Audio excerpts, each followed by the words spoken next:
Sensation, le MAG. Bonjour à tous, bienvenue sur Sensation en association avec TV78. Je reçois aujourd'hui Jonathan Portier, directeur de France Victime 78. Bonjour. Bonjour. Alors France Victime est connu et réputé pour donner des conseils aux victimes d'infractions pénales, mais de quelle infraction parle-t-on ?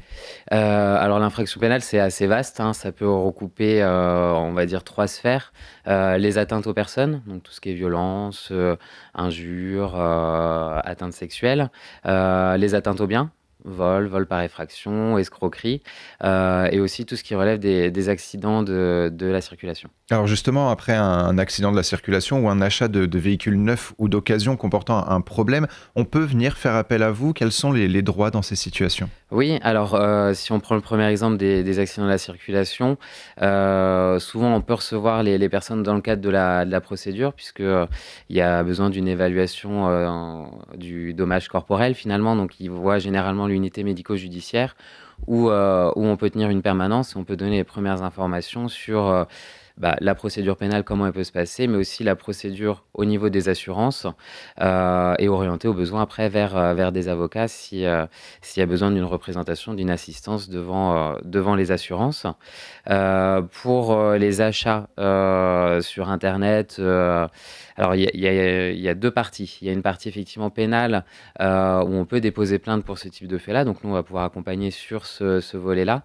Par contre, si on est face par exemple à une entreprise qui commet ces faits-là, on va pouvoir aussi orienter vers des associations spécialisées dans le droit du consommateur, parce qu'il y a effectivement d'autres choses qui peuvent être lancées. Et vous aidez également les personnes victimes d'effractions. Alors comment se compose l'association ? Est-ce que ce sont des professionnels qui répondent à nos questions selon le problème rencontré ?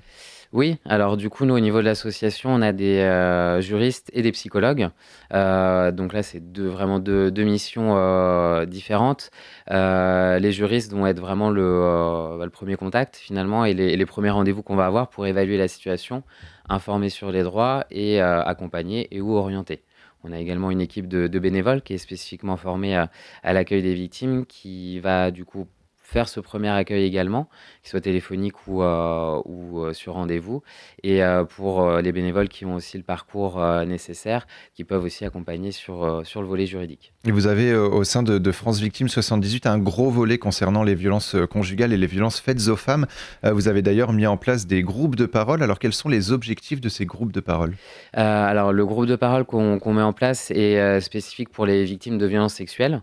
Donc l'idée, c'est effectivement de recréer un lien social, de créer un espace de dialogue, en tout cas pour ces personnes qui ont vécu des faits similaires, et de pouvoir un petit peu échanger sur les solutions qu'elles ont pu trouver pour aller mieux, et donc pouvoir après aller mieux ensemble et pouvoir échanger un petit peu sur toutes ces problématiques. Avec donc une psychologue et une juriste aussi C'est ça, il y a un binôme effectivement de co-animateurs, psychologues, juristes, puisqu'en fait il y a différentes thématiques qui sont abordées dans le cadre du groupe. Alors elles ne sont pas forcément prévues à l'avance, mais avoir ces 2 professionnels, ça permet aussi aux participants de se tourner en fonction du professionnel s'il a des questions plutôt d'ordre psychologique, ou alors des questions en lien avec la procédure, puisque du coup on a différents profils et il se peut que les participants soient à différents stades de la procédure, donc ça permet aussi d'avoir cet élément un petit peu de droit dans le cadre du groupe. Et la lutte contre les violences conjugales a pris une place plus importante au moment de l'émergence du mouvement MeToo.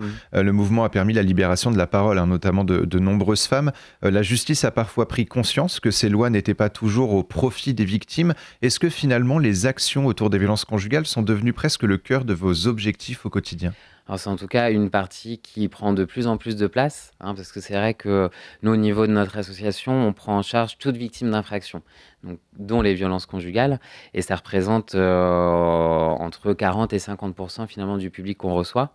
Et c'est vrai qu'actuellement, en tout cas ces dernières années aussi, il y a de plus en plus de dispositifs qui se mettent en place, de partenariats aussi, et de réseaux interprofessionnels qui visent à faciliter la prise en charge aussi de ces victimes, et notamment là, spécifiquement cette année aussi sur les femmes victimes de violences en milieu rural, puisqu'en plus les Yvelines est un département assez rural. Donc l'idée, c'est de faciliter aussi l'accès au droit, hein, et à l'accompagnement de ces victimes. Et parmi vos autres actions, celle de renseigner toutes les personnes victimes de harcèlement ou de cyberharcèlement au travail, dans la rue ou sur les réseaux sociaux. De nombreuses personnes sont victimes de harcèlement chaque jour, et qu'importe l'âge. Alors quand commence le harcèlement?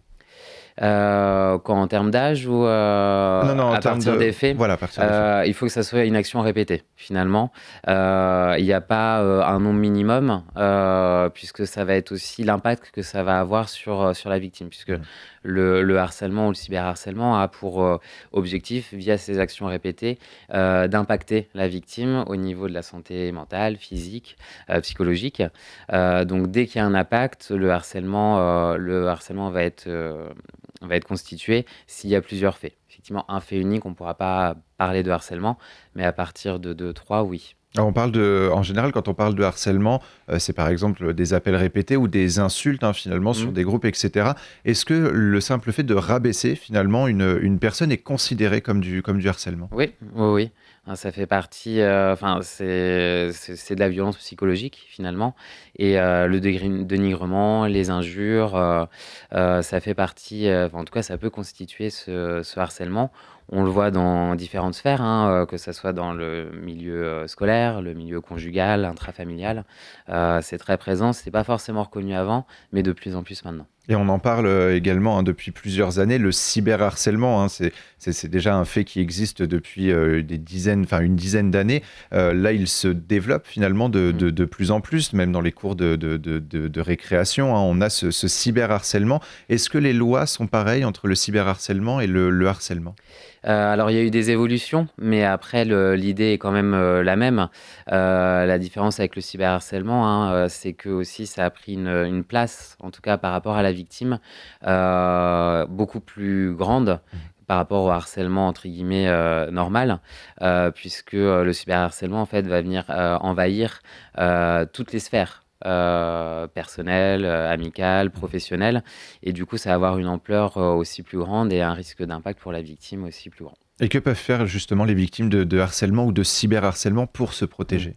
Alors en fonction du lien avec la personne, hein, qui harcèle, si on est sur de l'harcèlement téléphonique, ça va être bloquer le numéro, garder trace, toujours aussi trace, puisque, ce qui va être important, au moment du dépôt de plainte, ça va être d'apporter aussi des éléments, Mmh. même si effectivement il y a une enquête, hein, qui sera faite, mais d'avoir, le plus d'éléments objectifs. La trace des appels, des messages, des mails va permettre, de faciliter l'enquête, et c'est d'autant plus de chances qu'il y ait un engagement de poursuite à l'issue. Et certaines victimes ont peur de porter plainte ou de déposer une main courante. Est-ce qu'il existe réellement d'autres solutions que de déposer plainte ou de déposer une main courante? En termes de modalités, il resterait une possibilité qui revient finalement à déposer plainte, mais qui est la possibilité de rédiger un courrier auprès du procureur de la République. Et ça servirait à quoi du coup Donc cette, c'est un dépôt de plainte finalement. Après c'est assez libre, puisque c'est un courrier que la personne fait elle-même, mais qui va après avoir les mêmes effets que, le dépôt de plainte auprès du commissariat ou la gendarmerie. Le procureur va, diligenter en fait, le commissariat ou la gendarmerie territorialement compétente pour qu'il y ait une enquête qui soit lancée. Et alors quelle est Mmh. justement la différence entre la main courante et le dépôt de plainte? Alors la main courante, elle a une valeur, on va dire, d'information, puisqu'elle, alors elle est toujours transmise, au niveau du parquet, hein, du procureur de la République, qui lui peut se saisir, des mains courantes et engager une enquête judiciaire s'il le souhaite.